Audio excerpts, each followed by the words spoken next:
Police officers, what's the one call you'll never forget? And why? This happened about 4 years ago when I was still pretty new on the force. I was working night shift in a small city and got called for a wellness check around 2 a.m. Dispatch said neighbors heard yelling earlier, but now it was completely silent, which TBH isn't super unusual, but always puts you on edge. I remember it was the middle of winter, like freezing cold, and when I pulled up to this regular-looking apartment complex, everything seemed totally quiet. No lights on, no sounds, nothing. My partner was out sick that night, so backup was about 8 minutes away if I needed it. Protocol says wait for backup for these kinds of calls, but honestly, nothing seemed off. The call was already like 40 minutes old. We were swamped that night, and I figured I'd just knock, see if anyone answered, and go from there. So I go up to Unit 103 and knock. Nothing. Knock again, announce police. Nothing. I'm about to leave when I notice the door is actually slightly ajar. Just the tiniest crack. And I get this feeling, you know? That feeling when something is just wrong. I call in that I'm checking the residence and push the door open slowly, announcing myself again. The apartment is pitch black inside. I shine my flashlight around and everything looks normal at first. Tidy living room. Kitchen looks fine. No signs of struggle. But it's so quiet it's making my skin crawl. I call out again and hear nothing, so I start clearing rooms. Bathroom. Empty. Spare bedroom. Empty. Then I get to the main bedroom and the door is closed. I knock. Announce police.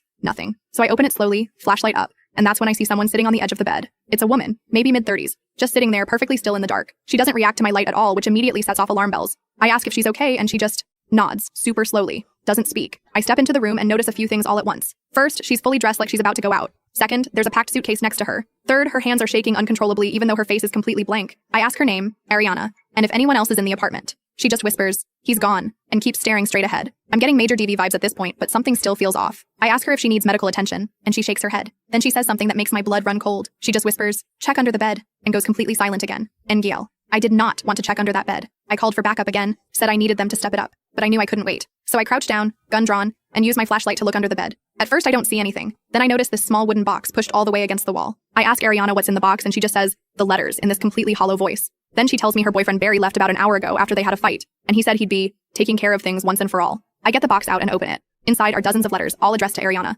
I open one and immediately realize they're from some stalker. Detailed, obsessive stuff about watching her, how they're meant to be together, how her boyfriend isn't right for her. The letters get more threatening over time. The most recent one, dated just 2 days earlier, says, "I can't stand seeing you with him any longer. This has to end." And that's when it clicks for me. I ask Ariana how long she's been getting these letters, and she says about 8 months. I ask if she knows who's sending them. She just nods. "It's Barry," she whispers. "I figured it out tonight. He's been writing them to himself and pretending to find them, to make me scared, to make me depend on him. Tonight I confronted him and he changed, like he became someone else." She said he admitted everything, laughing about how he'd convinced her someone was stalking her, how he'd isolated her from friends and family by making her afraid to go out, how clever he thought he was. When she told him she was leaving him, he got quiet, told her he was going out for air and that he'd take care of everything when he got back. I immediately called in a bolo for Barry's car and description. Backup arrived and we got Ariana somewhere safe. 2 hours later, we found Barry's car at Ariana's parents' house on the other side of town. Her parents were out of town, but Barry had broken in. We found him in their bedroom, arranging printed photos of Ariana in a circle on the bed. He had a knife and gasoline. When we confronted him, he didn't even try to run or hide what he was doing. He calmly explained that he was going to burn down her parents' house with all her childhood photos and mementos inside. Then he planned to drive to where he thought Ariana might go. Her best